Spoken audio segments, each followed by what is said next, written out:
We're good. All right, welcome everyone. It's a pleasure to have you here, both in the room as well as online. My name is Carlos Diaz. I'm the founding director of the Adam Smith Center for Economic Freedom. We were established by the legislature and the governor of Florida just a couple of years ago to become a world-class, independent, nonpartisan think tank that aims to inform, to influence, and to inspire current and future leaders to develop and implement innovative, meaningful, and effective policies to advance economic and individual freedom and human prosperity. Today, we are so thrilled to welcome to the center our new cohort of senior leadership fellows. This is the 5th cohort. As many of you know, this program brings distinguished public servants, public leaders who have worked at the highest levels of government and promoted, when they were in office, creative and innovative public policies that strengthen the free enterprise system and enhance individual freedom and human prosperity in their countries. These fellows reside at FIU. They come to FIU for the semester, and they teach not-for-credit study groups, 8 sessions apiece. The sessions are typically an hour and a half, followed or preceded by an hour and a half of office hours, where they interact with our students. When they talk about a number of topics, they're going to tell us what they're going to be teaching over the next couple of months. And we always emphasize not just what worked for them, but what didn't work. What were the mistakes they made? Because we can often learn a lot more from our mistakes than from our successes. So these are really practical. They're grounded in their experience. And from the 4 previous cohorts, we've heard a tremendous amount of good comments about how these fellows gave them access and how they inspired them to become public servants. We live in a time in which politicians have a bad rep, and we hear all the negativity around public service. So part of the program here, or part of the idea, is to show that public service is incredibly noble, and that there's a lot of good that can come out from their work of individuals just like them. So that's the program. I see it as the crown jewel of our educational efforts. We do a number of things. We do public events, we do research, but the educational piece, really the crown jewel, is this program that gives our students, both undergraduate and graduate, direct and unfettered access to these individuals in candid, off-the-record conversations like the ones that they're about to begin. One of them began yesterday, and the other 3 begin this week. So what I want to do is just briefly introduce them to you. Very, very briefly. We can spend the whole hour talking about all their many accomplishments. I won't do that. I'll briefly tell you who they are. And then I'm going to ask them to perhaps talk for a couple of minutes, which is going to be hard, I know, about anything else they want to talk about themselves. I'm going to ask them 1 or 2 questions about their specific countries, their areas of expertise. And then I'm going to ask them a concluding question about their study groups. I want students to get a flavor for what they're going to be teaching over the next few weeks, the next 8 weeks, and so sort of do a plug for their study groups. You can sign up for their study groups by going online, freedom.fiu.edu. If you go to students, you'll see the sign-up sheets for each of their study groups. We limit them so that they're an intimate experience. We don't want to have more than a dozen people in these settings, because we want them to get to know the students, and we want the students to get to know them and hang out with them and take advantage of this opportunity. And I want to emphasize the take advantage part, because this really is unique. We had a dinner last night to welcome them, and at all our events we have students, and there were a number of students who were there, and I told them what I'm going to tell you now. Some of the students are here, and that this is really not normal. We have a program that in its 5th iteration now has brought in a number of amazing public servants. We've had in 5 cohorts, we've had 7 presidents, 7 former presidents, 2 vice presidents, 2 members of the US Congress, 3 ambassadors, 3 cabinet ministers. So it seems normal, right, for our students to be hanging out with these people, but it's really not normal. I don't know any other university in the country, perhaps in the world, that has this level of access. The program is not, I didn't create it from scratch. There's other universities that have similar programs. Harvard has one, Yale has one, the University of Chicago has one, Georgetown has one. But if you look at the fellows that they have, no offense to these people, they're not at the same level. They occasionally have a former president or an ambassador. Most of them are, the staffer or the campaign manager of the failed campaign that got 2% of the vote. Or, very interesting people, but if you look at the quality and the caliber of our fellows, it's really second to none. And so to our students, please take advantage of the opportunity. Take advantage of the opportunity to take their study groups, to go to lunch with them, to go to office hours with them. I know that might be intimidating to go to office hours with the president, a former president of a country. Don't look at it that way. Look at it as a great learning opportunity that you cannot have anywhere else in any other university in the country and perhaps in the world. We had, a week ago, we had 4 events with 4 sitting presidents. We welcomed for a fireside chat the current president of the Republic of Paraguay, the president of Ecuador, the prime minister of Belize, and the president of the Dominican Republic in settings just like this one, about 60 people, and the dinners were even smaller, and we had an opportunity to interact with them, and no other institution in New York, with the exception of the UN, where they all went, had this level of programming and this level of access. And so again, a word to our students, take advantage of them. They're here for you. They're here so that you can learn from them. Again, there are successes, and there are many, and there are mistakes. There were many as well. Shouldn't be saying this, but yeah, these are real human beings, people who have a lot to share, so take advantage of the opportunity and seek them out because they're here for you. Let me briefly introduce you to the fellows, and then I'm gonna hand it over to them. I'll begin with His Excellency Miomir Žužul, who's an accomplished diplomat, politician, and public servant from Croatia. We're very excited to have him for many reasons, but one of them is that most of our fellows so far have been from Latin America and the US. And in the previous semester, we expanded to include our first fellow from Central Asia, the former president of the Parliament of Afghanistan, and now we have our first European fellow, the first of hopefully many. The ambassador served as Minister of Foreign Affairs of Croatia and as a member of the Croatian Parliament. He was also ambassador of Croatia to the United States, to the Organization of American States, to Mexico, and to the United Nations, in Geneva. He was appointed as the first national security advisor in Croatia and served as special envoy to the President of Croatia for the peace talks between 1994 and 1999. In that role, he led negotiations with the international community and was a member of the Croatian negotiating team to the Dayton Peace Accords.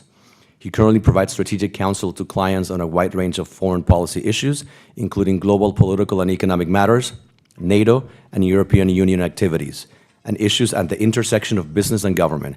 He works with major clients across Europe, Latin America, and the Middle East. He has extensive experience in academia as well. In 2006, the ambassador founded the first private university in Croatia, TIU Libertas, established under the auspices of the United Nations Alliance of Civilizations. He has lectured at some of the most prestigious universities around the world, so we're really, really honored that we can now add FIU to that list of universities. I should also say that he's a prolific author. He holds a PhD in social psychology with a particular focus on aggressive behavior, which I'm sure came in handy during your time in foreign policy. And he began his career as a professor of psychology at the University of Zagreb. Thank you, Mr. Ambassador. We have the Honorable Robin Bernstein, who's an amazing businesswoman and diplomat from the United States of America. She served as the U.S. Ambassador to the Dominican Republic from 2018 until 2021. She also formerly served at the U.S. Department of Commerce and served on the presidential transition team of President Jimmy Carter. Her work as an ambassador earned her many accolades, most notably the Orden de Duarte from the President of the Dominican Republic, who gave her that award in 2021, right before she left. For more than 2 decades, she has served as president of Richard S. Bernstein and Associates and vice president and director of Risborg, both of West Palm Beach. The ambassador is highly skilled at crafting and executing business plans, shaping strategic directions, selecting, motivating, and working with and leading local, national, and international teams, communicating with the media, and formulating creative solutions to very, very complex problems. Her vast array of contacts in the areas of international business, politics, government, and the nonprofit sector have enabled her to find solutions for many diverse issues. She has served, and still served, on many prestigious boards and councils, and has earned numerous awards for her dedication, service, and commitment. Ambassador Bernstein earned a double BA in Language Area Studies and International Studies from the American University School of International Service, as well as an MBA from George Washington University, both in Washington, D.C.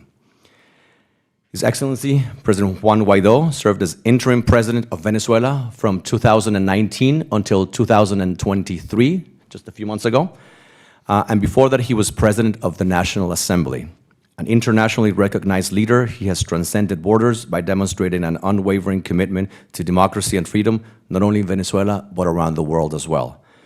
Through the many challenges he has faced, he has demonstrated his ability to lead and coordinate actions in the midst of adversity, demonstrating an outstanding capacity to mobilize support nationally and internationally. His role at the helm of the caretaker government in Venezuela was a bold step that sought to restore democracy and stability, not only demonstrated his commitment to governance, but also to justice. During his mandate, he strove to rebuild the country's institutions, the crumbling institutions, I should say, and preserve democratic values, facing both internal and great external challenges with great determination. He's a co-founder of the Voluntad Popular political party and a co-author of several fundamental laws in Venezuela. His efforts have transcended national borders and earned him a place in the international community as part of the World Economic Forum's Young Global Leaders. He has a degree in industrial engineering, and we're really honored to have him as part of our fellowship program. His Excellency President Jamil Mahuad served as President of the Republic of Ecuador from 1998 until 2000, and before that, for 6 years, he was mayor of the capital city of Quito. President Mahuad was nominated for the Nobel Peace Prize in 1999 for negotiating and signing the definitive peace treaty with Peru. And I'm going to quote somebody that I usually don't quote, but this is a really good quote, and it's worth it, President Clinton, who said, I quote President Clinton, he earned this award because he resolved the last and oldest source of international armed conflict in the hemisphere. He's also responsible for dollarizing the US economy. In Ecuador, the official currency is the dollar, thanks to President Mahuad. This has become a very timely issue because other countries in the region are thinking about dollarizing. So he's been in the news lately, giving comments about why a country should or should not dollarize. He has been recognized around the world as well for his efforts in protecting the tropical rainforest in Ecuador. President Mahuad has been co-director of the project on the prevention of global violence, which was part of the Harvard Institute of Global Health under the Office of the President of the University, co-founder and senior advisor to the Harvard International Negotiation Program at Harvard Law School, where he still serves, and a board member of the Abraham Path Initiative, among many other prestigious organizations. When he's not at FIU, President Mahuad is still teaching leadership and negotiation as part of the executive education program at the Harvard Kennedy School, where I met him 22 years ago for the first time, and is a postdoc fellow on the program on negotiation at Harvard Law School. He has also lectured at many world-renowned universities around the world, and again, we're deeply honored that we can add FIU to that list of prestigious universities. He is a terrific author, and 2 years ago, he published a book called Así Dolarizamos al Ecuador, which was the best-selling book in Ecuador in 2021.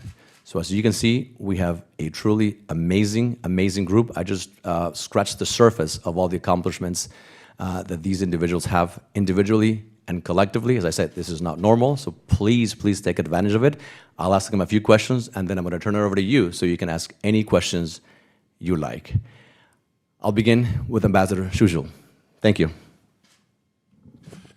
Thank you very much, Carlos, and I am indeed very honored to be here today and to be part of this program, and I can just echo what we heard into introduction. I participated in many different universities around the world as a full-time teacher, as an occasionally teacher, but indeed I never had experience or privilege to be in a group like here and learning that this is already fifth time.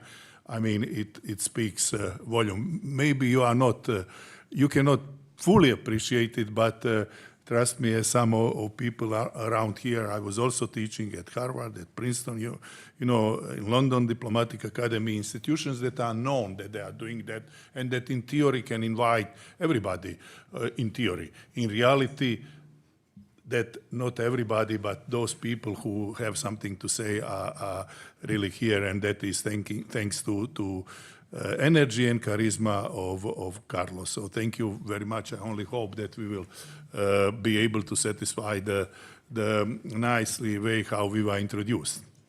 Do you want me to tell a little bit about? Sure. Anything else about you that I haven't mentioned? And if you don't mind, sort of make a plug for what you'll be teaching. Okay, thank you.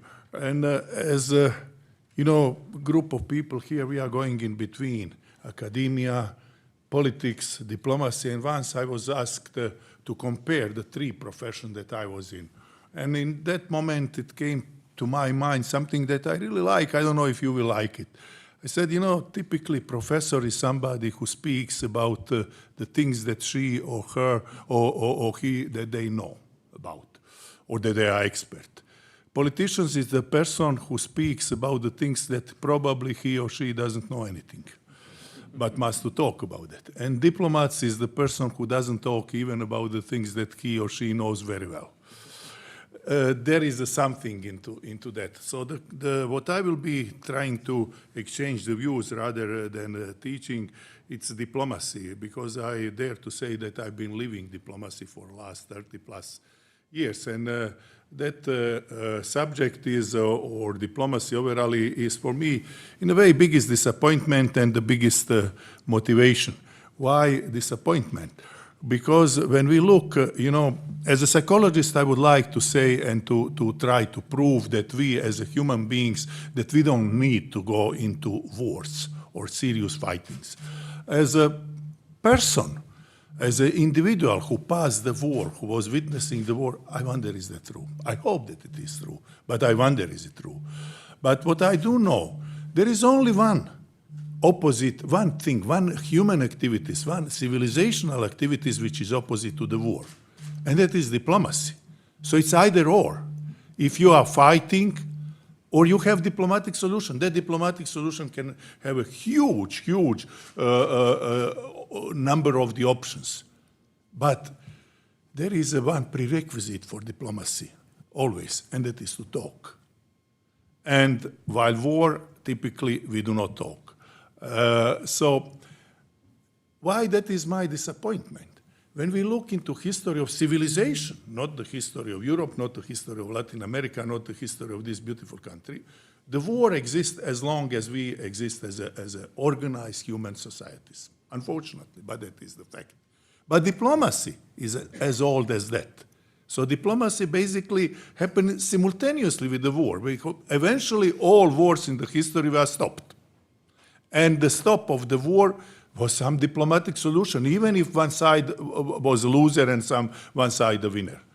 However, when we look development of the civilization, when we look where were people 2,000 years, 100 years, 50 years ago in fighting the wars, what were their means, mechanisms, how they were fighting the difference is huge, enormous. They were throwing the stones, the rocks, in the Bible times, and now they have the most sophisticated airplanes that nobody can see, the drones that they can be controlled from here and killing thousands of the people. So enormous. Is that improvement of civilization or not? I don't know. It is the technical progress of the civilization.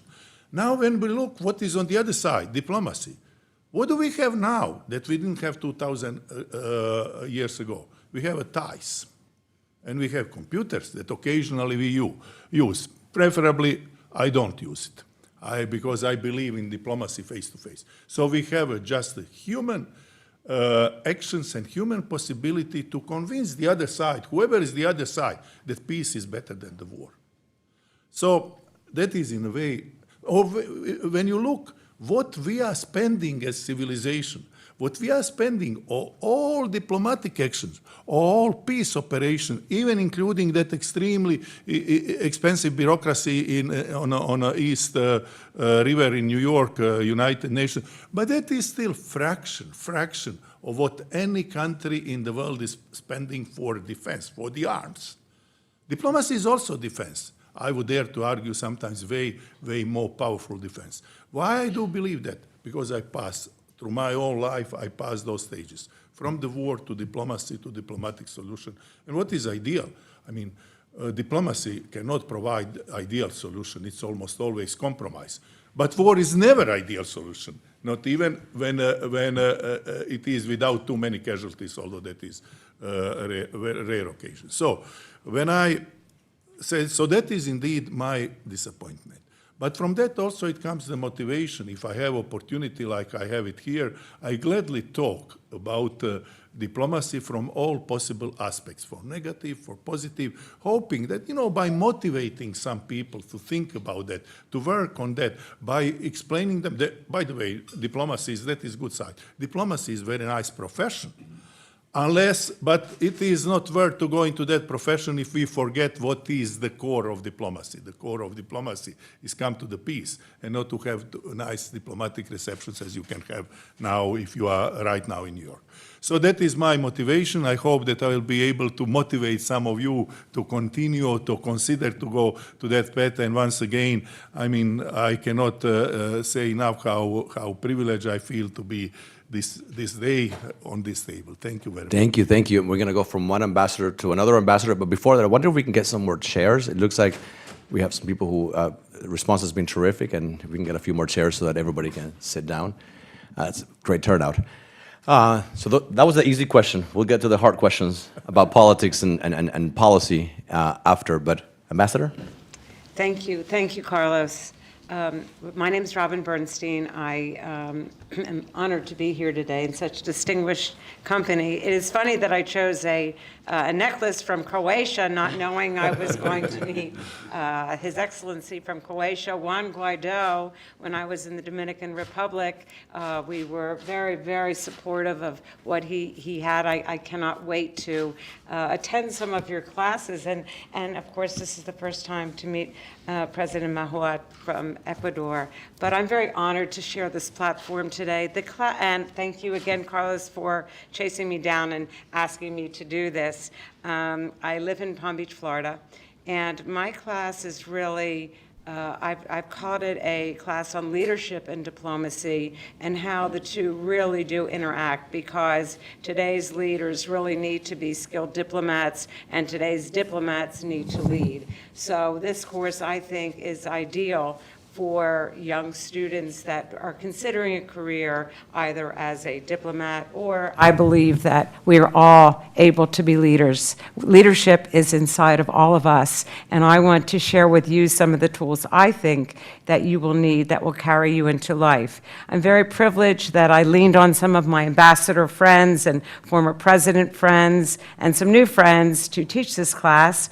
The first is leading. My class will be on really leading with your heart, my journey to becoming Madam Ambassador, and the skills that I used from a very young child wanting to be a diplomat from as long as I can remember. It took me 65 years to get there, but I got there.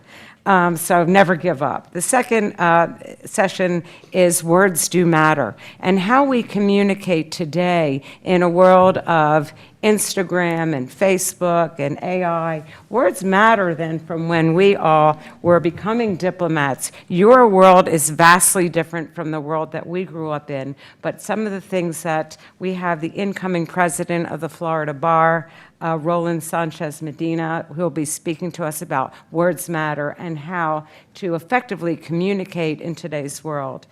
We also have Ambassador Jean Maines, who was Ambassador to El Salvador, and Ambassador Sharon Day, U.S. Ambassador to Costa Rica, giving us a little view from Central America and how they successfully smashed through the glass ceiling. This will be particularly interesting, I think, to many of your women students, how to not take no for an answer and what these women did to inspire me. And I got a particularly good book on that one, the great book of Badass Women, 15 Fearless and Inspirational Women That Changed History. And I think that will be very exciting to you guys as well when you're dealing with women like me. And at one point, the title of your study group was going to be Badass Women in Leadership, but we decided to yeah, because you took my biggest badass woman, who was General Sherman, Laura Sherman, but she will be speaking here for FIU, so I hope you will catch her as well. I will be teaching class on what's your game plan. what is your individual game plan? And I hope to be able to mentor each one of you as we discuss what your game plan is and how I can help you get there.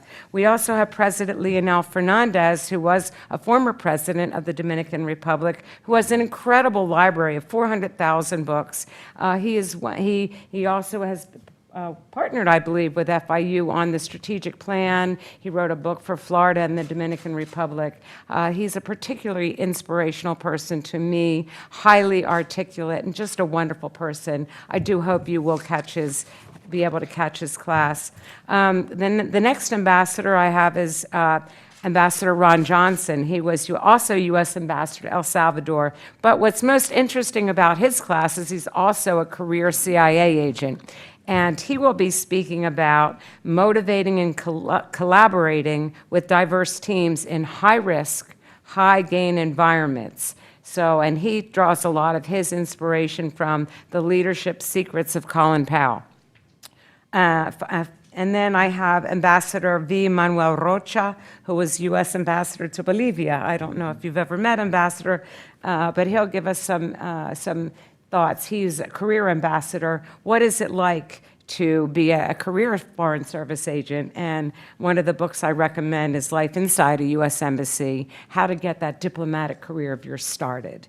Unless you take the political route, and then that's what I did. And then finally, we're going to wrap up with Ambassador Ned Siegel, who was U.S. Ambassador to the Bahamas, bringing it home here to the Caribbean. And he's going to be speaking about doing good in a deeply divided world. Today's world the vitriol is just so incredible to me. I've served 2 presidents, a Democrat and a Republican, and I have always tried to, as a diplomat, to see both sides. And I hope that we will be able to bring up to you what it's like to do good in today's divided world. Thank you very much, and I look forward to meeting you all. Thank you, Madam Ambassador. And speaking of badass women and women who have achieved great accomplishments, we're deeply, deeply honored to have our provost, Elizabeth Behar, here with us. Thank you. You can teach your own class about women in leadership, so we're grateful for your support and your presence here. Now I'm going to hand it over to President Guaidó. And feel free to do it in English, in Spanish, however you want. Thank you, Carlos. I'm going to be switching between Spanish and English. I'm deeply honored to be here in FIU with so many not only honorable people, but also who has do a lot for his country, for his people. The politics is not only for try. We have to do. And I feel privileged in some way because I'm here alive and away from the jail. That's a privilege when we face a dictatorship like we faced and we challenge in the ground in Venezuela. In this room there are 3 people, Demóstenes, Gilbert, and Rollman, who was in jail in Venezuela, who was tortured in that brutal regime a few days ago. I've been here by 5th month. Yesterday, I was my 5th month in the US. So I just want to raise not only the voice for democracy, to help the young generations to improve our democracy. We need to improve our democracy. We need to improve our institutions. To stay healthy, but to stay engaged with the people, with our people. Not only in Venezuela, of course. In Venezuela, we don't have any institutions. We have to rebuild all the institutions back in Venezuela. But the democracy has, in this moment, not only a failure in Latin America. It's around the world, but we've seen how he's losing his grip, his tightness with the society. So, estaré amablemente conversando con los estudiantes, no solamente trasladando lo que fue el ejercicio del gobierno interino, una audaz y determinada acción política democrática en el marco de la Constitución para enfrentar en terreno a una brutal dictadura, sino también cuáles fueron los errores materiales que pudimos haber cometido, por defecto en muchas de las ocasiones, por cierto. También lo que significa reconstruir la unidad en terreno para enfrentar a un régimen como este, los incentivos que tienen las dictaduras hoy para seguir cometiendo delitos y cómo ponerles contención. Ayer conversábamos de las sanciones, por un lado, lo que significa NATO en el caso de Europa, cómo esa capacidad coercitiva puede beneficiar o no cuando no se tiene, cuáles son los incentivos de cara a un régimen como el de Maduro, pero lo que sí buscamos es que sea muy humana. No hay un hecho político, Carlos, ambassadors, presidentes, sin que haya un hecho principalmente humano. La política no puede dejar de ser empática por la gente, con la gente. Y eso es central en este momento de Latinoamérica, cuando vemos la crisis migratoria en este país, producto, por cierto, en su mayoría de regímenes dictatoriales brutales, y tiene que ser un abordaje muy inclusivo, muy... ¿Y qué significa resistir en terreno? Y con esto concluyo esta primera parte. Lo conversamos ayer y utilizo una metáfora ya que hay una nueva, digamos, atención al fútbol, sobre todo en esta ciudad, ¿no? Para jugar cualquier deporte, digamos fútbol, usted necesita una cancha, un balón, un equipo, probablemente un estadio, y si es a nivel competitivo, probablemente necesite muchas otras cosas: coach, entrenamiento, práctica. Para hacer democracia, para reconstruir instituciones, se necesitan espacios para mantenerla, para defenderla, para resistir en terreno. ¿Qué hacen estas dictaduras? Bueno, desnivelan la cancha. Y esto no lo hago exagerado, asesinan a los jugadores, los secuestran, los inhabilitan, los persiguen, los expulsan de su país, como es mi caso. La pelota no es una pelota, es una piedra. El arco lo desaparecen, el árbitro lo compran. Y a veces esto se disfraza con propaganda. Y apelan a que el culpable es el imperio. Han escuchado muchas veces hablar seguramente de esa expresión. El gobierno anterior, el enemigo interno que se asocia con ese imperio para saquear supuestamente los recursos. Y entramos en todo lo que tiene que ver con la comunicación. Han escuchado hablar del término posverdad, seguramente. En el caso de Venezuela es posmentira. En el caso de estos regímenes, porque parte distorsionada para vender una falsa narrativa de que se preocupan por el pueblo y se abrogan, además, la defensa de los más vulnerables, cuando son los que más sufren este tipo de regímenes. Así que desde la organización ciudadana para resistir en dictaduras hasta lo que tiene que ver con la comunicación de las herramientas para no solamente nivelar el terreno, sino que más jugadores quieran participar. Y ahí es la parte interesante de la juventud, de las nuevas generaciones. Mientras más jugadores quieran participar del juego, de la política, de la toma de decisiones, seguramente va a ser un juego mucho más posible que venza la libertad, la democracia y contener estas pretensiones no solamente autoritarias, derivan del populismo totalitario, devenidas en dictaduras, en regímenes brutales. Y no empiezan en un día. Y atención, y con esto concluyo esta parte. Las dictaduras no empiezan y se declaran en un día dictaduras, estos regímenes populistas. Empiezan cercenando y cerrando los espacios, haciendo más pequeña la cancha. Medios de comunicación, censura, persecución, inhabilitación, tortura, asesinato, violación de derechos humanos, presos políticos, expropiaciones, hablando del tema económico y la libertad económica, y van cerrando los espacios.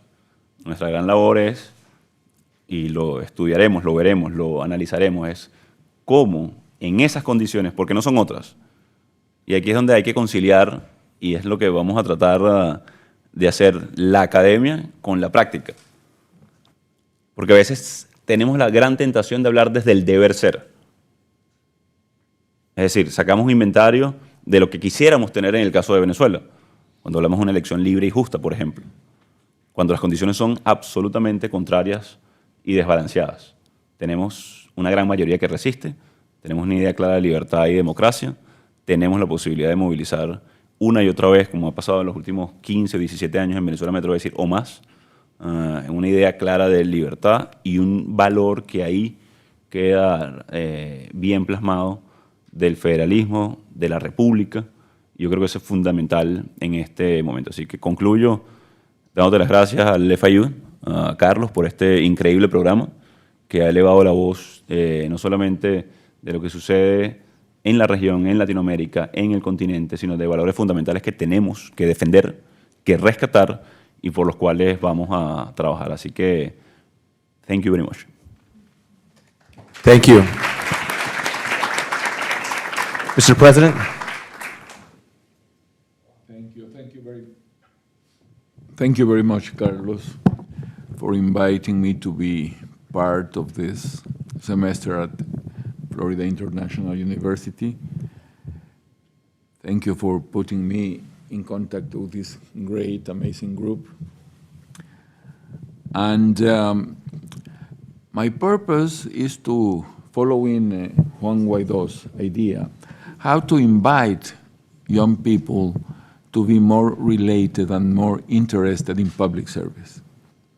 We need the best possible people trying to serve others, and politics is a great tool for doing that. So this is the objective, to try to connect the aspiration of so many young people as we were, and we learn from others. So this is what I would love to do. How to get it? The study group's title is In the President's Shoes. When you try to become a pilot, you go to a flight simulator. The idea is to create in the classroom a cockpit of a government, the office of the president, and to invite the participants to be the cabinet of that government, and invite them in a very safe space with no consequences to make decisions. The idea is to follow the full circle of a political life in office. So it starts with planning for running for office. I call that planning to go there. Then running for office, trying to go there. Then, if you win the election, being there. And then you receive, chronologically, all the problems that most of the presidents or prime ministers in the world had to face. And you have to use the tools for that. There are rules of the game. I call them rules of the game. Let's say 3 of them: democracy, globalization, artificial intelligence. You mentioned already that. So we have to play in this field that Juan described with that kind of rules. And then you have what I call the tools of the trade. I think that any leader in the world or any public servant need to use 4 tools. One is a decision-making process. Second, negotiation skills. Third, abilities to lead. And 4, how to communicate. Because we need to use these 4 tools to manage our activities and to produce good results. In my case, this full circle ends with a coup d'etat. So it has the thrilling aspects to it as well. And life after office. There's life after politics. So I will try to combine the real challenges of the office plus a certain philosophy of life to give them like a taste of what this is about. When I was listening to our colleagues, I felt like we are offering as a group like a big buffet for the students. You can pick from each one of us one session, one class, one subject. And I think that is incredible. And it's a great idea, Carlos, to produce this.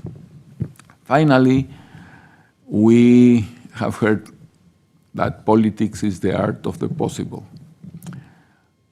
I prefer another definition. Politics is the art to make possible what it is necessary for a society. And with that vision, I hope that we will have a great journey during the semester. Thank you. We will. Thank you, Mr. President. So that was the easy round. Let's go with the hard round now. And I'm going to begin with you, Mr. President. Ecuador is a very small country, but a very complex one, as you know. In the region, we see a lot of instability, political instability everywhere. But there are a few countries where it's very common to have presidents who start and complete their terms. Colombia, Mexico, just to name a few. Not so in Ecuador. Very few presidents get to complete their terms. There have been a couple of exceptions, but for the most part, it's much more common for the president to have to leave early, including the sitting president, who had to call elections and is about to leave and not finish his 4-year term. He's leaving a year and a half early. You were one of those presidents as well who couldn't complete the term. Why? Why that stability? Why can't Ecuadorians stick with their president the way that most other countries do? You might not like the president, you might think the president is unpopular, but why such instability in such a small and beautiful country? Thank you. We are trying to answer that question in our own country. Actually, probably you know, Latin America is the most diverse continent in the world. And Ecuador is the most diverse country in Latin America. So we have the size of New Jersey or Colorado, the state. And we have like 2 different countries, or more than 2 different countries together. So that is part of the problem. Second, we share many difficulties with other countries. For example, between 1997 and 2002, there were 10 presidents in Latin America that couldn't finish their terms. 10. If you compare that number with the number of countries, and you're a medical doctor, you would say that is a pandemic. There's something in the water. But that was what happened. So I would say every single day, the expectations of the population is growing higher and higher and higher, and the patient is smaller and smaller and smaller. We want big changes now, and some processes take a lot of time.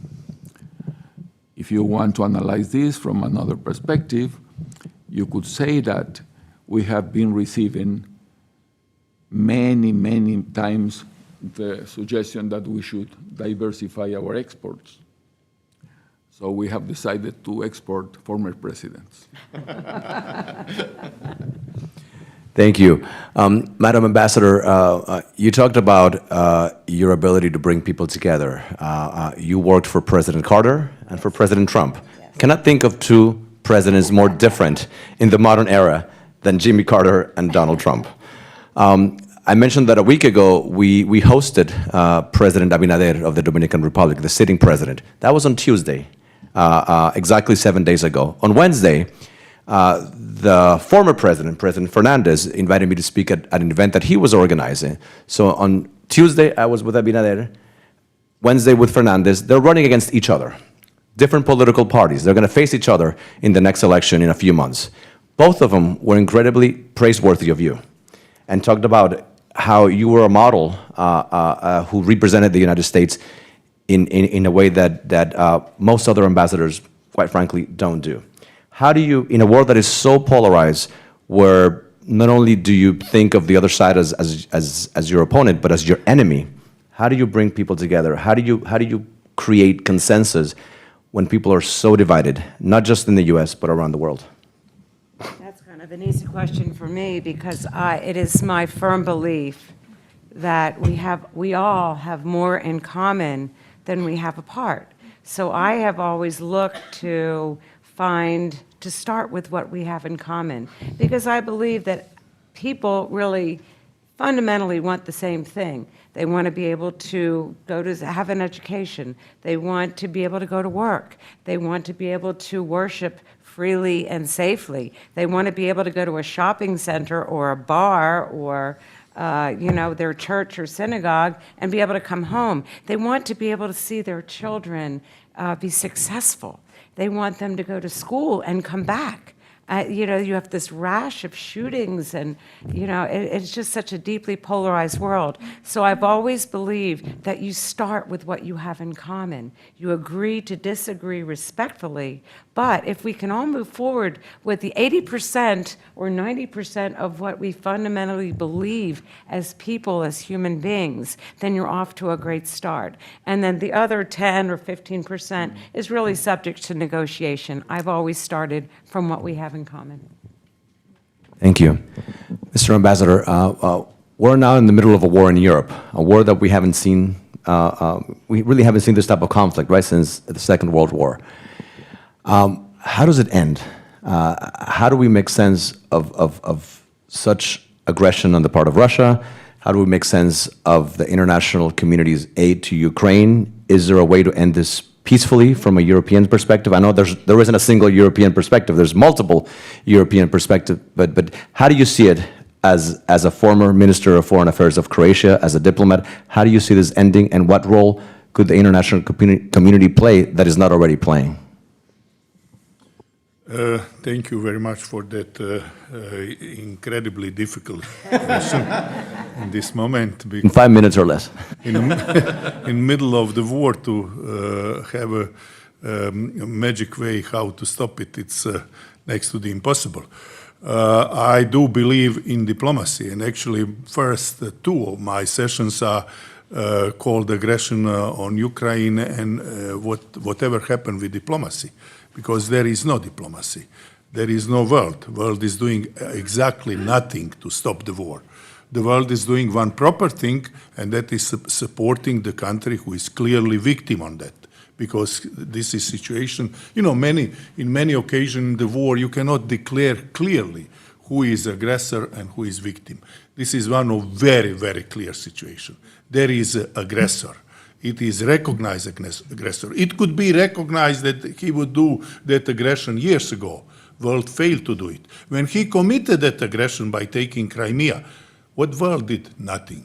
World failed to do it. Just to remind you, I had that privilege, really, honor to be on that historical session of Organization of Security and Cooperation in Europe in 1994 in Budapest, when it was signed that Ukraine will give up nuclear weapon under the control of Russia. By the way, that was a proposal by President Clinton. Very clever proposal from that moment. Who other countries that signed that? Russia, United Kingdom, in that moment also Belarusia and Kazakhstan, and later two other members of Security Council, China and France. Why I'm telling you that? So what did they guarantee to Ukraine? They said, you give up nuclear weapon, we guarantee to you your sovereignty, territorial and statehood sovereignty. So now I'm going back to 2014, when one of those 5 countries, or 7, demonstrated that for them that is just piece of paper without any value. The world did basically nothing, introduced the sanctions that from the first moment did not respect that sanctions, from the first moment. We even forgot that sanctions were introduced in 2014. Everyone, even including United States, who was champion of that with good reasons. So I think that was the moment when somebody shut down diplomacy. Instead of that, I think that those 4 countries or 5 countries or 7 or entire community needed to do the action and to face the others. Russia, but others also, China. Not to wait until China, because of their internal and external reasons, start to support Putin, but to tell them, look, guys, this is the end of the structure of civilization that we have it. Because if you sign, as a 5 permanent members of Security Council, document that you do not respect, what are we talking about? Who needs to talk about reforms of United Nations? You are destroying United Nations. I don't know if that will change Putin, to be very frank, because he has his idea. But the world would try to change it, and that would be the language of diplomacy, not of the war. Unfortunately, that was failed, and the war just expanded, and we now start to think how we can bring Ukraine to win the war. Allow me to be skeptical about the final outcome. I think that Ukraine already won the war. They prevent Russia to basically destroy Ukraine because they didn't care, to destroy everything. Are they going to be able to return those territories with all weapons that the world is promising to them and not delivering? Even if they deliver, what to do with that weapon? Allow me to say that maybe I'm thinking too much as a diplomat. I don't see that as a fast solution. So the only solution I see as kind of, not necessarily permanent, but temporary solution, we will come to some negotiated deal, some form of the frozen conflict. Let me give you an example. Situation like that is one, by the way, one of the examples that is mentioning 3 potential examples. But for example, and not that I'm arguing for that, Germany was in one moment divided. Nobody believed that it will be, if Germans wanted to keep their unified country, the Second World War will not end in that moment. It will be more all kind of negative things.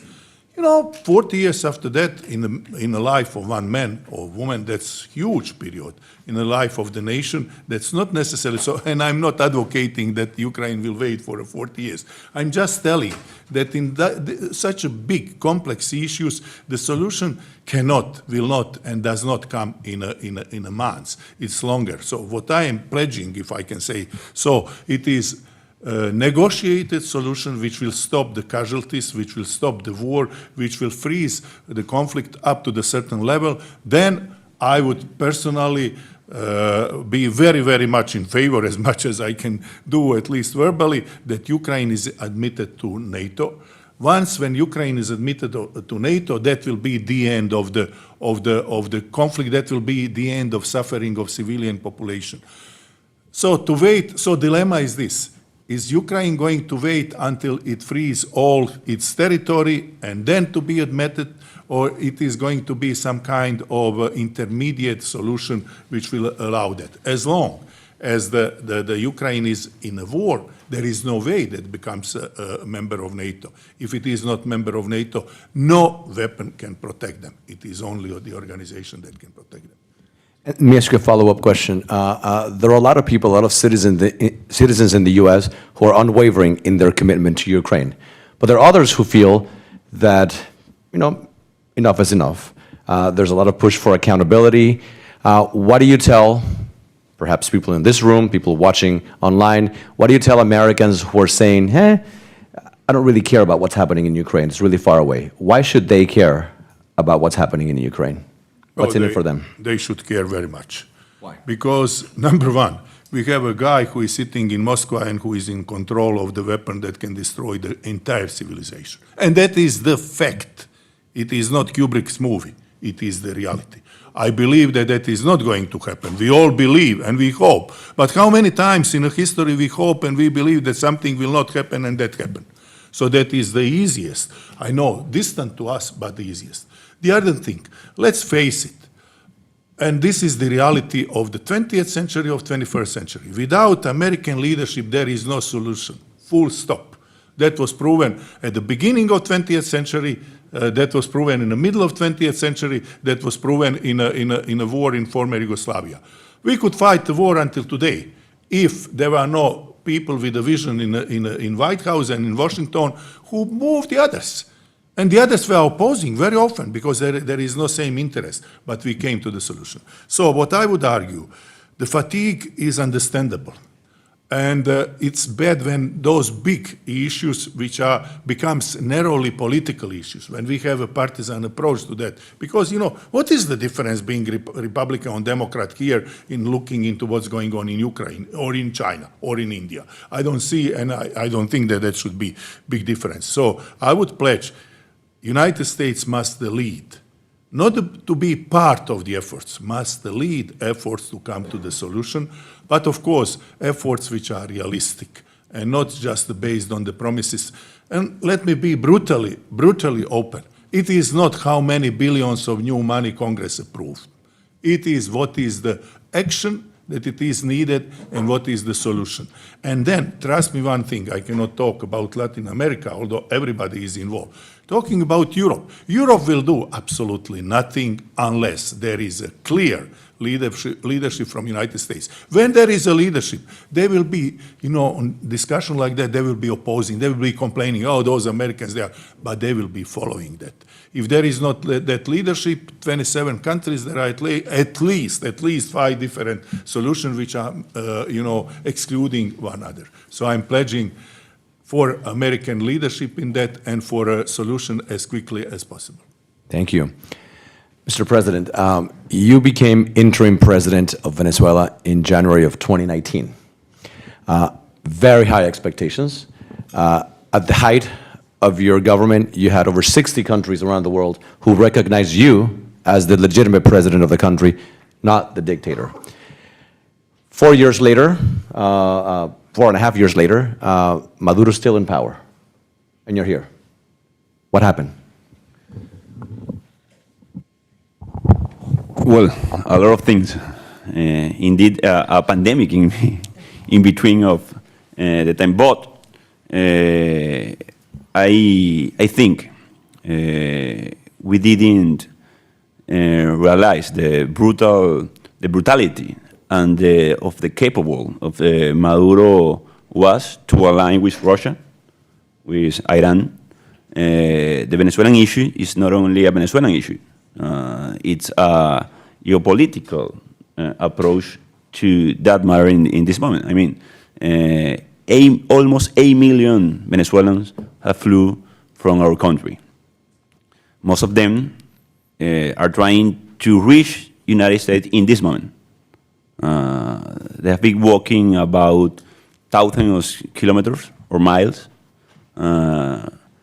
looking for opportunities, looking for safety, and Maduro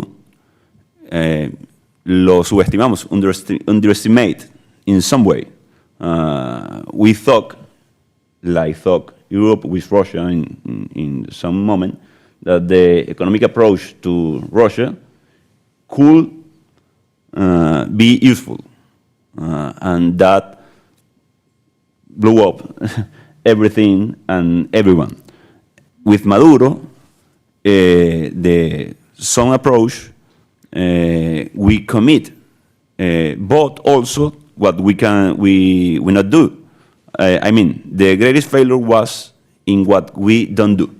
For example, replicating the healthcare heroes program for vulnerable people in the middle of the pandemic was useful.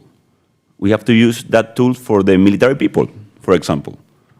In a dictatorship regime, the military people is one of the key factors for make a transition, or achieve a healthy transition. You can achieve a transition without the military group, but not against the military group. So that was one issue, the unity, the work in process, constant working process of making consensus. It's a everyday task, every day, with all political groups back in Venezuela. In some point, we have trade too much to gain unity. In the other side, oppose against the regime.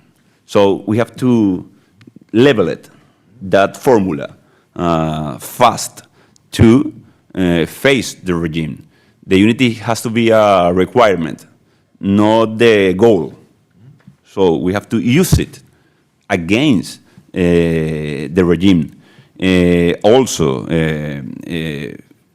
all the situation make us vulnerable in some level. And we want to look like strong.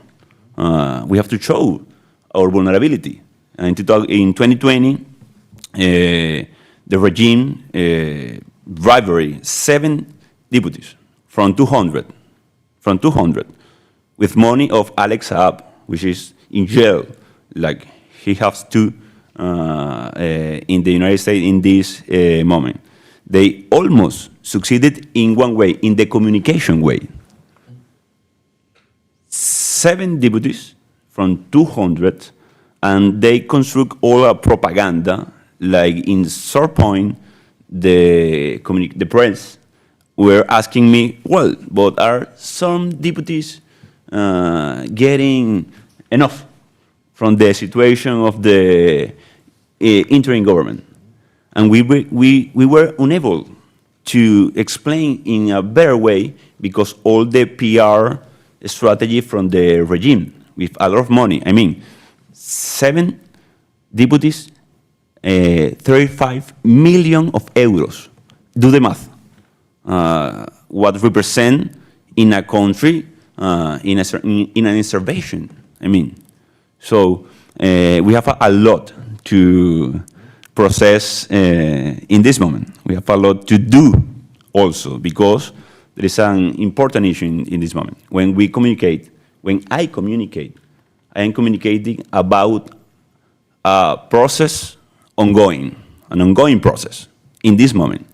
I have to be care about the people in the ground. I have to be care about the output of the primary election or the next possible election in 2024. But we have to learn fast. So Maduro still are in Caracas because he is a brutal dictatorship who have no problem to align with Russia, with sell our territory to Iran, to Russia, and China. I mean, you mentioned it, Ambassador, Russia, China, and it's not only over there on Europe. They are here, in the middle of the continent, looking for problems. I mean, so our issue, our Venezuelan issue, is not only a Venezuelan issue. It's an Latin American, it's a global security issue, and we have to care about it. I'm doing completely in this one in English. The next one in Spanish. Well, the next one, I want to ask a personal question. When President Mahuad was in office, he had a presidential palace, he had control over the military, he had control over the budget. You didn't have that. You had a very difficult situation for you and your family. Your family's here with us, so thank you for coming. So I want to ask you sort of a personal question to get to the human side, right? There is no such thing as a typical day in the life of a president, of course. But when you are in a presidential palace with a big staff, there's some order, there's a set schedule, there's some sense of normalcy. You had to flee from, sleep in different places at different times. You had to sort of go from place to place, undercover.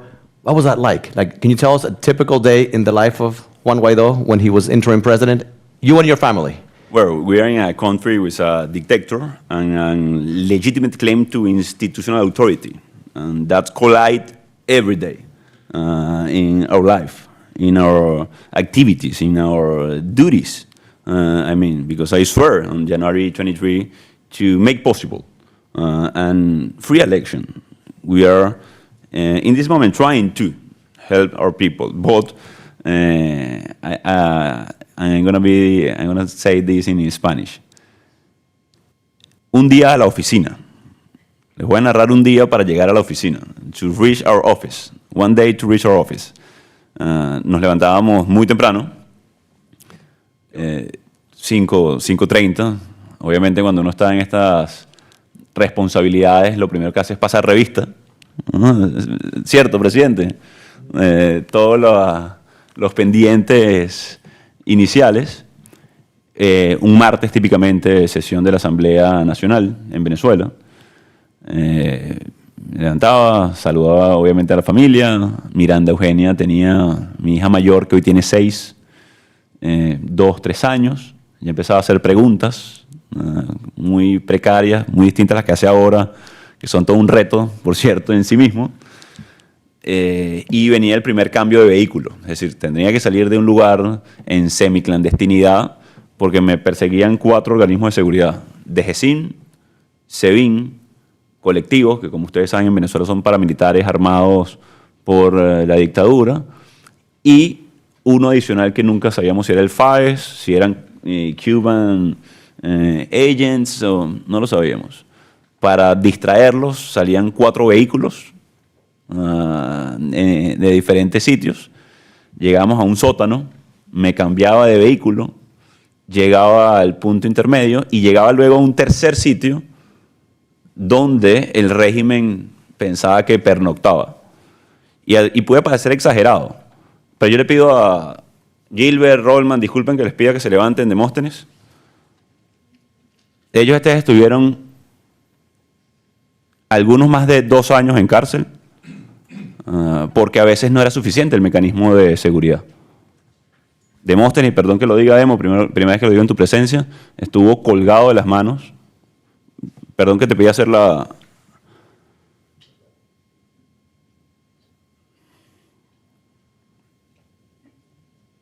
...200 días. En la celda al lado estaba mi tío. Escuchando los gritos. Se llama tortura blanda. Al igual que Gilbert Caro, diputado de la Asamblea Nacional, Rollman, diputado por el Estado Aragua, estuvieron centenares de días en lo que llaman el Tigrito, que es una celda básicamente de 2x2. Y para nosotros evitar precisamente que nos capturaran cuando le diera la gana a la dictadura, nos tocaba hacer estos mecanismos de seguridad. Y eran las 8 de la mañana todavía. Luego íbamos al Palacio Federal Legislativo, que estaba rodeado por paramilitares, por la fuerza de seguridad. La mayor parte de las veces disparos, bombas lacrimógenas. La Guardia Nacional, que es la principal agente de seguridad o de resguardo ciudadano.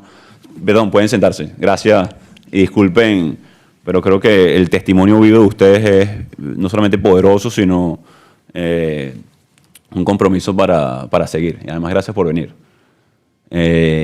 Luego llegamos a las 8:30, luego de 3 anillos de seguridad de la dictadura, seguridad obviamente entre comillas, era parte del aparato represivo, y empezaba la sesión de la Asamblea Nacional. Algunas reuniones para construir consensos, diariamente en las primeras reuniones con los grupos políticos, para diseñar estrategia. Pero lo interesante de esto, Carlos, y hablando de cómo nivelar la cancha, era que cuando teníamos consolidado un equipo, y tú decías, bueno, podemos hoy ir a la ofensiva, you can go offense in this moment, secuestraban a uno. O peor aún, como el caso de Pipo, Edmundo Rada, que en paz descanse, lo asesinaban, concejal en Petare, en el barrio más grande de Latinoamérica, en el neighborhood. Entonces, eso era, y luego explicarle a Miranda Eugenia por qué mi vehículo tenía huecos en la ventana. A una niña de 4 años ya en ese momento. Y explicarle por qué había que cambiarla de carro 5 veces para ir al colegio. Por lo menos. Para evitar que en las noches o nos secuestraran o seamos presas fácil de una dictadura. Y de nuevo, esto era para ir a la oficina. Narrarles cómo llegamos a los estados para acompañar a los venezolanos en Aragua, en Puerto La Cruz, en Maracaibo. Es distinto. Cómo logramos diseñar las manifestaciones y las protestas para evitar casualties, para que sean seguras cuando enfrentamos lo que enfrentamos. Es decir, non-violent struggle? ¿Y cuál es la utilidad de ese tipo de protestas en regímenes autoritarios? Las conversaciones con los presidentes, con los embajadores. Así que esto fue parte de nuestro día a día durante más de 4 años. Y como nivelamos la cancha, Carlos, y concluyo con esto, es parte de lo que vamos a conversar con los estudiantes, con la universidad, bueno, es precisamente, y es el reto que tenemos, es cómo proteger a los que están en terreno, en conflictos de regímenes no solamente autoritarios, sino incluso en guerra. En guerra pareciera obvio cómo se hace, ¿no? Pero esto es una especie de guerra. Tanto es así que hay 8 millones de refugiados. Tanto es así que se destruyó el 80% de la economía. 80% en 12 años. Tanto es así que hay una amenaza regional muy clara y un cónclave de crimen organizado que vemos cómo opera, por cierto, en Ecuador, cómo opera en Colombia y cómo opera en territorio nacional. La buena, digamos, respuesta a todo esto es que logramos resistir 4 años a este asedio, que nuestro equipo hoy se mantiene, incluso los que mantienen en terreno, los que llevan la voz a nivel mundial, se mantienen firmes en un método de lucha. Y atención con esto. Eso es importante de cara a una posible transición en el corto plazo en Venezuela. Let me ask you very, very, very briefly, if you can, because there is no easy answer, but how determinant was the role of the Cuban regime in helping Maduro stay afloat? Bueno, en muchos niveles, no solamente a nivel de inteligencia, a nivel de seguridad, a nivel de bypass US sanctions or European sanctions, and the approach to make accountable these kind of dictators has to be overall. If you put the sanction on Maduro's regime, but he has Russia to bypass all the tools that we have to make them accountable, you are losing your few tools that you have to make not only accountable, but to gain maybe a role of enforcement. Again, we don't have NATO. We don't have any kind of tools that require not the use of force, but the make, forcible a decision, a common decision, la Carta Interamericana de los Derechos Humanos. You have been talking about the UN ambassador, la OEA, la Carta Interamericana de Derechos Humanos. Today is like poetry. A beautiful one, beautiful one. I want that. I want that. But it's clearly ineffective in this moment. So the Cuban regime helped not only Maduro, also Ortega, and other kind of regime to bypass sanctions or tools that make them accountable, but also to provide them with intelligence, with security. I lived that several occasions when they persecute me, when we faced like repression, and the Cubans was ordered to generals in the ground how to move, how to shoot. For me, it was amazing. We heard a lot about it, and we can think, no, that's a lie. That's not happened. I saw it.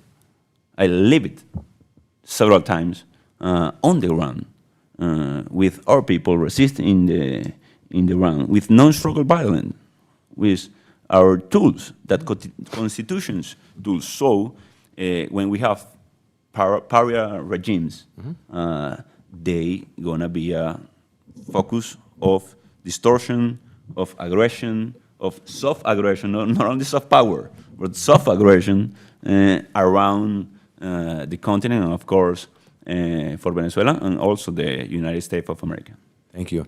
I have a lot of questions for each one of you. I'm going to let the students ask the questions now, but we're going to do another one of these events. I want to ask the ambassador about NATO and about how President Trump's insistence that European nations pay their share dues impacted the alliance. I want to ask the ambassador about U.S. policy on towards the Caribbean, how we have ignored the Caribbean for far too long, and what we can do to revive our relationship with the Caribbean in particular, and Latin American in general.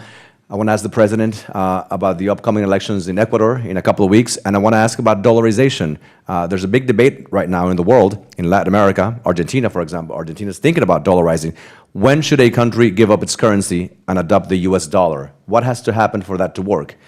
And I want to ask the president as well about the role of the US, what the US should have done, could have done differently, and about the elections that are coming up. Venezuela is going to have a primary election in a few weeks and a general election at some point next year. Is it going to be a real election? Are we going to have some sort of semblance of different people competing for power, or is it a done deal? Tons of questions that we're going to board in the next one of these meetings, but I want to turn it over to you. We have a few minutes for questions, so I'm going to ask if the students could go first, and I'll ask that you state your name, where you're from, and remember that questions end in a question mark. So, right here, wait for the microphone so that the camera, do we have a microphone? Right here, thank you.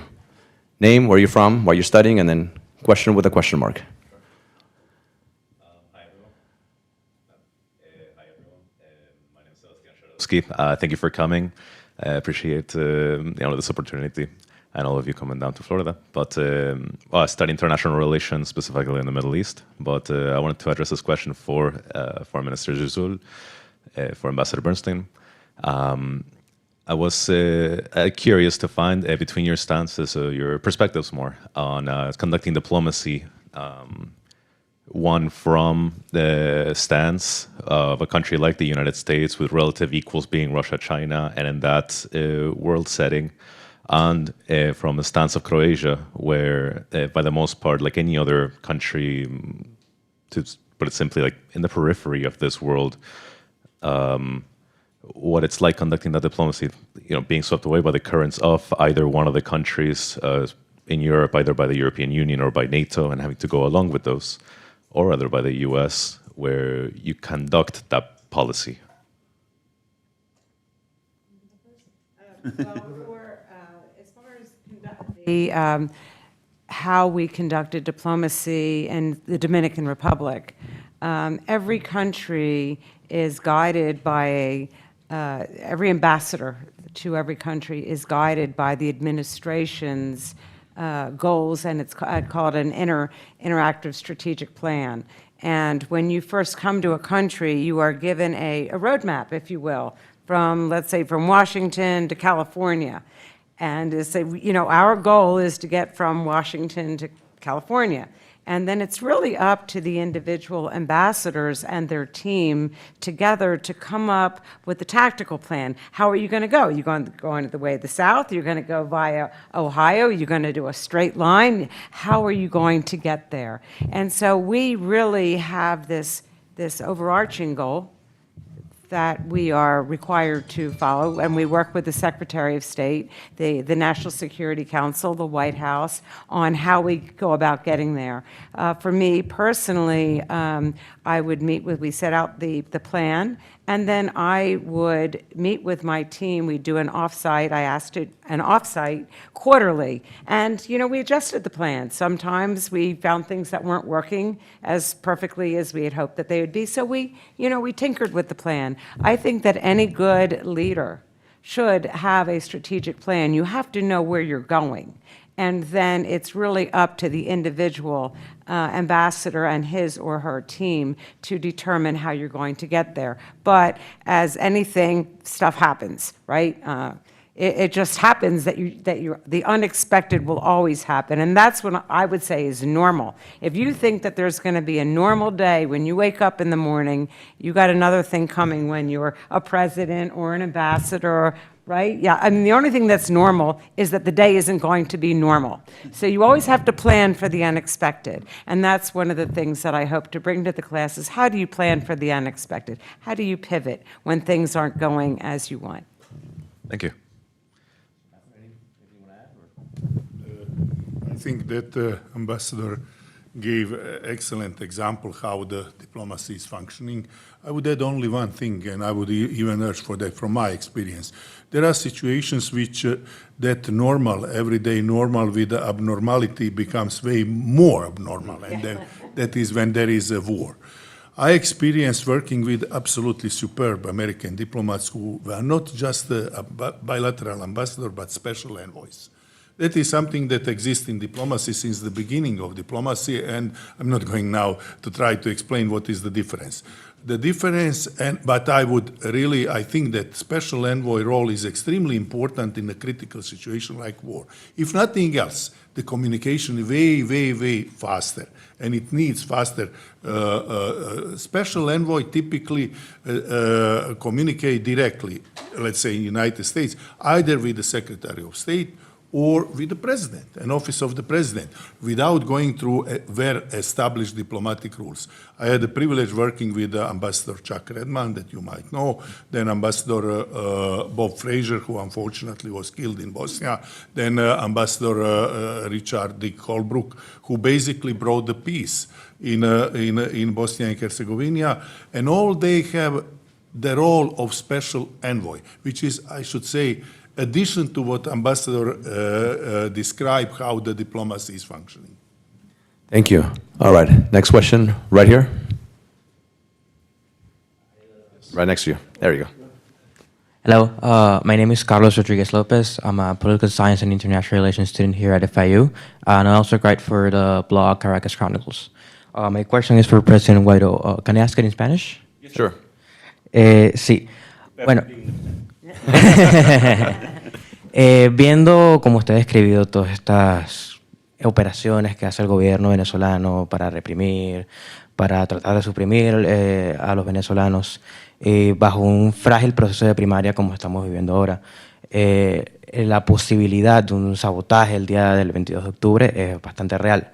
Ante ese escenario, ¿cuál debería ser los pasos que debería tomar la oposición para elegir su candidato a las presidenciales? Se ha hablado mucho del consenso, otros han hablado de una elección por encuestas. Le quiero preguntar al presidente Guaidó cuál debería ser el camino que hay que seguir. Muchas gracias. Bueno, primero gracias por la pregunta, porque lo primero es que tú lo acabas de describir bien. Es un proceso frágil, vulnerable, porque estamos en una dictadura. Estamos en un campo inclinado, brutal. Y por eso, primero, mi respeto y mi admiración a los que siguen en terreno insistiendo, ¿no? Defendiendo, acompañando a los venezolanos, entre otras cosas. Lo primero que hay que valorar y buscar desde este rol apoyarlos. Yo creo que tenemos que insistir en la primaria, y suena paradójico, pero tenemos que insistir en el mecanismo de movilización y no verla como un mecanismo... ¿Me dijiste tu nombre? Carlos, gracias Carlos. Y no verlo, Carlos, como sencillamente quién tiene más votos. Sería estéril ese proceso para los venezolanos, porque estamos en una dictadura, sino como un ejercicio de legitimación del liderazgo, como un ejercicio de organización, de movilización, de no solamente ejercicio de mayoría, incluso estando en una dictadura, y entender sin ingenuidad, ¿no? Que creo que es importante que enfrentemos una dictadura que va a tratar de atacar ese proceso. ¿Por qué? Relato breve. En el 2015 ganamos el Parlamento Nacional con votos. Evidentemente ellos luego descartaron completamente la elección, porque sabían que son vulnerables. Pasó en Barinas recientemente. Ahora, el gran reto va a ser el famoso what if. Y en el caso de Venezuela no es what if, es ¿qué pasa cuándo? Y ahí es donde en este momento debemos ponernos de acuerdo para hacer valer la voluntad popular, la voluntad del pueblo. Es decir, la expresión de la primaria. Hay que proteger la primaria. Si no se logra la primaria, tenemos que insistir en un mecanismo de conteo y de medición, porque yo creo que un consenso es muy frágil hoy en Venezuela. Es decir, estamos muy, de alguna manera, deslegitimados los partidos políticos. Y el proceso de movilización popular debe perseguir legitimidad, porque es el espacio y el ejercicio del poder de la gente. Así que lo primero es eso. Y luego, hablar en este momento de un mecanismo de sucesión, creo que debilitaría en sí mismo la primaria.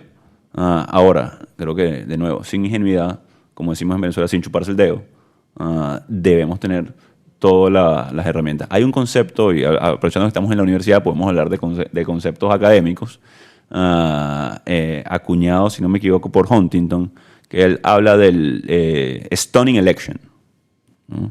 ¿Qué significa un stunning election? ¿No? Que la traducción al español, por cierto, no es tan buena. Una elección sorprendente. No vas a sorprender a una dictadura. ¿Qué significa? Que es un activador. Yo le llamaría más trigger election, ¿no? Es un activador del ejercicio de mayoría, de tomar por mayoría la organización, la movilización, y ahí tenemos que apuntar, entendiendo que es una herramienta. ¿Cuál ha sido también alguno de los errores, Carlos? Creer que, por ejemplo, las sanciones cambian un régimen.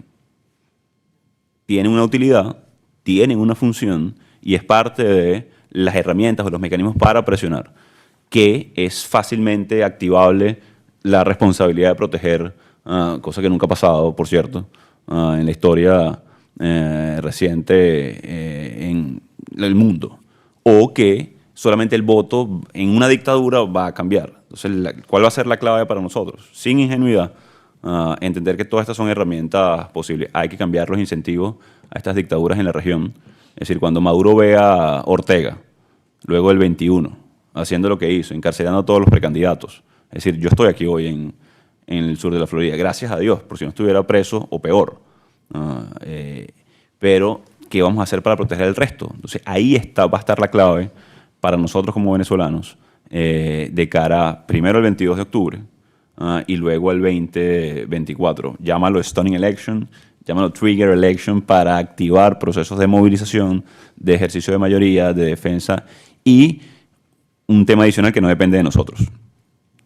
Para nosotros, Carlos, embajadora, presidente, nivelar la cancha solos es complejo, ¿no? Cuando tienes a la fuerza además de los rusos, de los cubanos, haciendo presión sin pudor del otro lado. Vamos a necesitar, como hicimos en el 2019, fue uno de los grandes logros entonces en el 2019, realinear a la comunidad internacional para ser responsable de la dictadura, para acompañar un proceso de protección de venezolanos en terreno, los más vulnerables por supuesto, pero también los que están liderando el proceso de cambio, y ahí va a estar la clave, sin falsas expectativas, ¿no? De lo que significa, estando en dictadura, un proceso de movilización, de legitimación del liderazgo y por supuesto de activación de un proceso de cambio. Por eso transforma un poquito el concepto o la frase que utiliza Huntington de stunning a trigger para reactivar un proceso no de agitación, por cierto, porque el reto en Venezuela es cómo ejercer la mayoría de manera segura, porque hay una mayoría consolidada y eso ha sido parte también del trabajo. Y con esto concluyo. No se puede olvidar en ningún momento, Carlos, el ABC. ¿Qué significa el ABC? Ya nosotros en Venezuela hemos pasado por muchos stages. Hemos construido mayoría, la hemos demostrado electoralmente. Creamos un gobierno interino de manera muy audaz en el 2019 con el apoyo de 60 países. Pero el ABC, es decir, the basics, ¿no? Tiene que ser central. Organización ciudadana, comunicación constante, comunicación efectiva y, atención con esto, afectiva. Tiene que ser efectiva y afectiva con el ciudadano para acompañarlo en sus necesidades, porque esto sigue siendo, y procuramos una democracia. La idea no tiene que ser solamente la correcta, sí tiene que ser abrazada por todos para que sea definitivamente exitosa. Así que, como lo ves, es un reto gigante, pero yo veo grandes ventanas de oportunidad, sí, como hemos hecho en el pasado, y ahí es donde mantengo no solamente la esperanza y la fe, en mi caso de volver pronto, pero de millones también, ¿no? Lo hemos hecho una y otra vez. Tenemos 12 o 14 años haciéndolo una y otra vez. En el 2012 lo hicimos, en el 2013, en el 2014 incluso, en el 2015 con la Asamblea Nacional, en el 2016 con el revocatorio, en el 2017 en las calles protestando, en el 2018 no convalidando un fraude como lo hicimos, en el 2019 creando un gobierno interino. Entonces, de nuevo, no es que no lo hemos hecho, es que y por eso te decía, Carlos, Maduro se sostiene porque es un brutal dictador, porque ante todo eso ha decidido asesinar, matar, perseguir, aliarse con los bad guys, como dice Applebaum, también los definen brillantemente. Entonces ahí donde va a estar el reto en el cortísimo plazo, 30 días, y menos de 6, 7 u 8 meses de cara a cuando coloquen la fecha de la posibilidad de una elección presidencial. Y complicando todo esto muchísimo más, existe la posibilidad, con una probabilidad no insignificante, de que la persona que pudiese ganar estas primarias está inhabilitada Que es donde en este momento. Que es donde apunta Carlos, qué hacer, no el what if, Exacto. sino el what when. Exacto. Y ahí es complica la cosa donde mucho. yo creo que la sucesión también se está discutiendo, pero creo que no debemos debilitar la opción primera de quién tiene responsabilidad y deber, porque de nuevo, cuando emitimos comentarios, cuando emitimos opinión, estando acá, hay gente que está exponiendo su vida en terreno. Y aquí una crítica constructiva, incluso que veo algunos buenos amigos de los medios de comunicación. Y no en tu caso, obviamente, o sea, todo lo contrario, lo ha hecho con mucha responsabilidad y aplomo. Y gracias, por cierto. Sino que hay veces que están, por ejemplo, imagínense ustedes, ¿cómo salió Juan, Guaidó de Venezuela o Fabiana? Hay mucha gente que me ha preguntado, ¿dónde, cómo fue? Si yo digo eso, por hablar de mi caso, expongo a los que nos ayudaron. A que los asesinen, a que los torturen, a que los metan en la cárcel, o peor aún, les digo algo, a sus familias las persigan. Me pasó en Nueva Esparta. La persona que me trasladó a mí a Nueva Esparta, cuando fui a Nueva Esparta, atención con esto, explotaron su casa. La explotaron.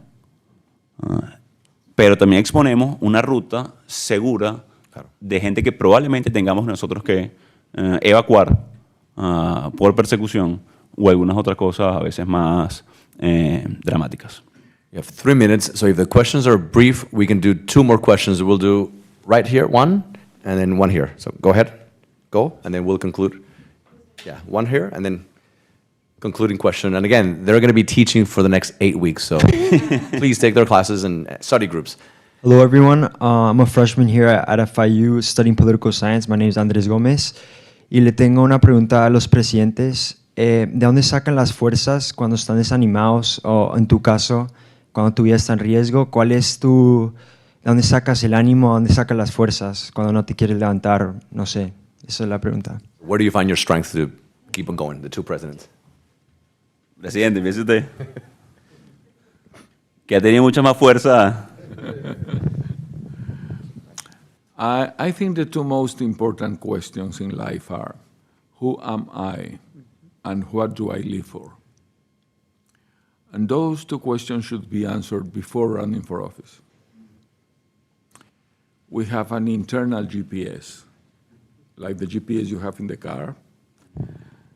So you have to find where is your north and try to align your life with that. With a map, you can get confused. If you miss an exit, you are lost. With a compass, you never get lost because you always know where the north is. So based on that assumption, you have to decide many times what to do. And the difference with here now is that you don't have time. There's a sense of urgency. You don't have certitude. There's a lot of uncertainties. And the stakes are so high, and you have to decide. And the chances of making a wrong decision are very high. However, I always go back to Ortega y Gasset, the philosopher from Spain. I am I and my circumstances. And you cannot judge a person or the actions of a person if you do not consider the context in which those decisions are made. And the second from Ortega y Gasset as well is, every human being is fatally forced to choose. Animals act by instinct. They just react. Rational people have to decide. And if you decide not to decide, you are deciding already. So if you aspire to the presidency of a country, one question is the what for?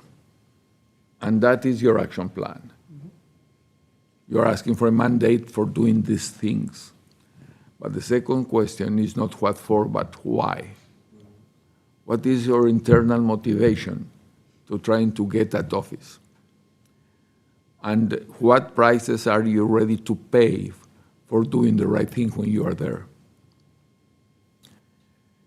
I have found that there are 4 reasons why people want power. One is raw power. They like to show who is the boss. They want to show who makes the decisions. They use the power to settle some disputes from before. They punish some people, etc. That's one. Another reason is to get all the benefits the power can bring to you, very material things. The third one is more like historical, what our libertadores in Latin America used to call glory or fame or reputation. And the fourth is service. And you can apply the 4 motivations to any doctor, lawyer, journalist, professor. We are just human beings, as Carlos said when he opened the session. So we all have the 4. We are not angels or demons. We are humans. But the percentage of each one determines what kind of person you are compared to another. And when service is the first one, not the only one, but the first one, you know that you go there to take a lot of risks, and you have to pay for the consequences. But if you do that, if you follow your consciousness, at the end of the day, every single day you are only with one person, yourself. And if you follow your internal compass and you do what your serene judgment tells you to do, you can suffer, but you can sleep. Mm-hmm. A friend of mine from Mexico told me once, every single moment in life you have to choose between eating well or sleeping well. If you decide to sleep well, most surely you can eat well, not the other way around. So being at peace with yourself is the best source of strength I have found in my life. Not easy, but it is possible. Mr. President. Muy breve, porque el presidente me ayudó. Ciertamente hay que decir el costo a pagar en el camino del servicio. Hay una frase también que yo acompaño de San Ignacio de Loyola: en todo amar y servir. Y también es una decisión diaria para poder sobrellevar lo que implica la carga. Hay una metáfora famosa, la carga del poder, ¿no? En las decisiones, y ahí incluso te puedes llegar a sentir solo por momentos, con intereses cruzados. Evalúas muy bien tu entorno constantemente, pero yo creo que nunca puedes querer tanto algo que se te olvida por qué lo quieres, ¿no? Y ahí muchos confunden en ocasiones el fin con el medio. Yo tenía constante en mi andar diario el por qué inicié en política, el por qué participé por una elección a diputado, el por qué quiero democracia en mi país, y también te encuentras pequeñas cosas que te van ayudando en el día a día. Yo creo que lo cotidiano al final del día suena a cliché, pero es lo más poderoso. El abrazo de tu familia, dormir bien, a veces es la mejor recompensa, y poder ver la cara, a los ojos a tu gente constantemente es una recompensa también diaria. Y en mi caso yo tenía a mis bebés, ¿no? Aquí está Fabiana, mi madre. Eso era parte de lo que se convirtió luego en mi oficina. Porque hablando de la oficina, luego la secuestraron varias veces, la tomaron militarmente.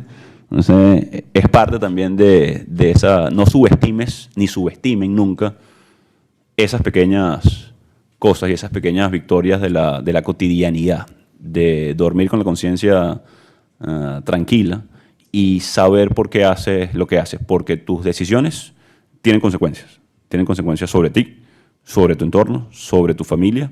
Y ahí concluyo además esta parte de lo que ha sido mi motivación diaria con mi familia, que está además mi madre, que estuvo exilada antes que yo porque la querían detener y meter presa también en el régimen.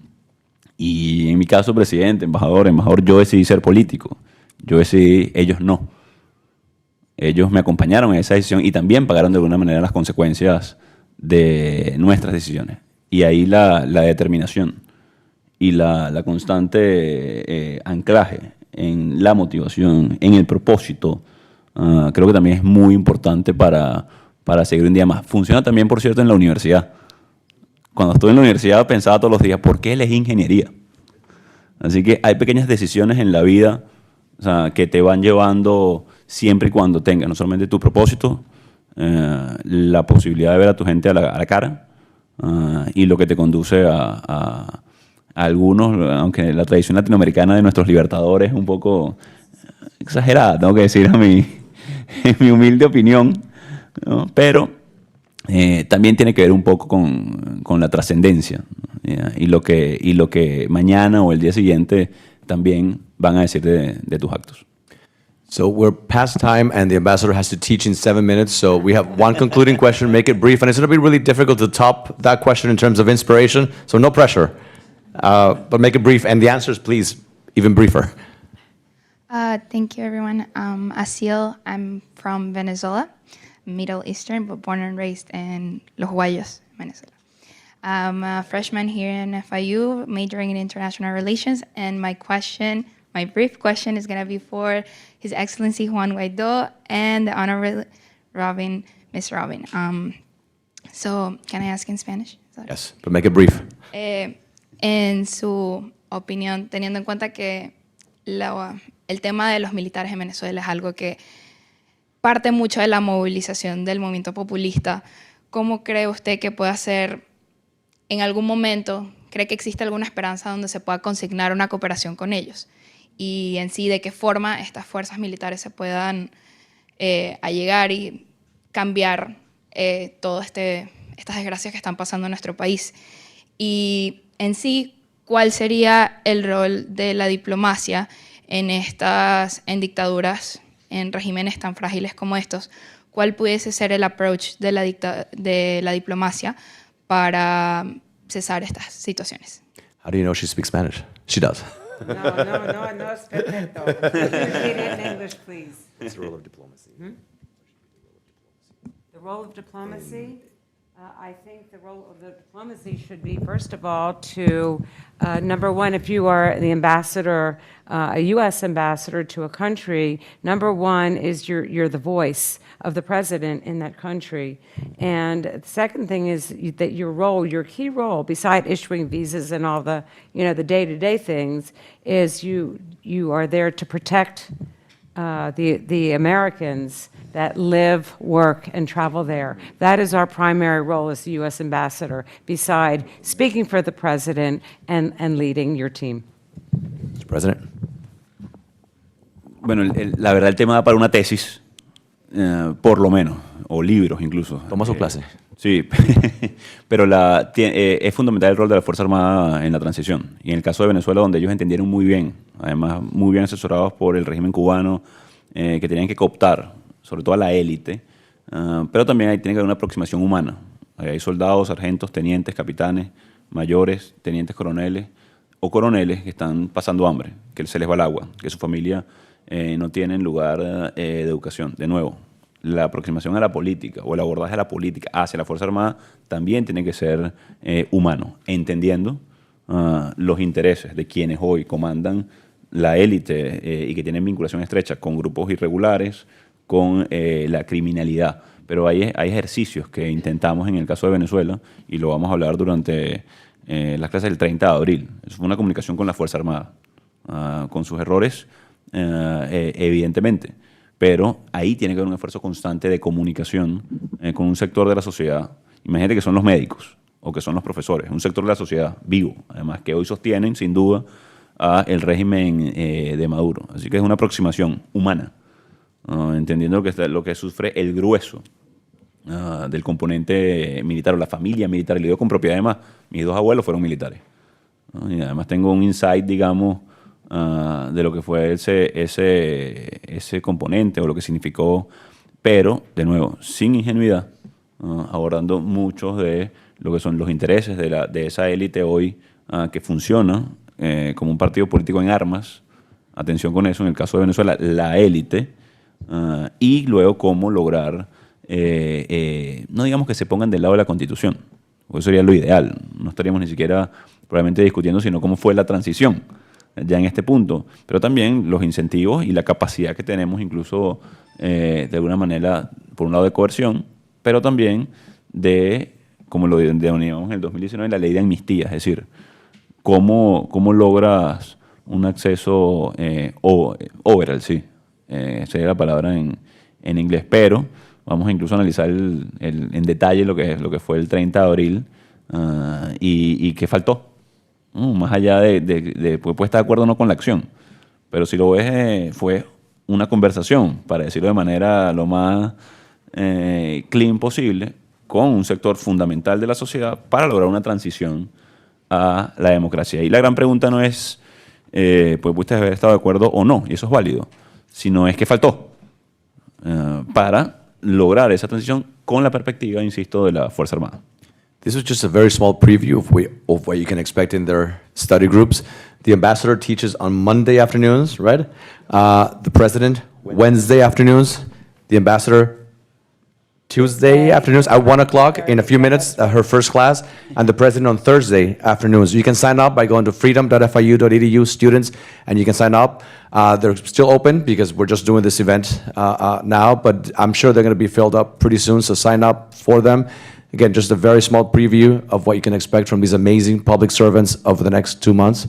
Thank you so much for being here. Thank you so much for welcoming them, and have fun. Thanks.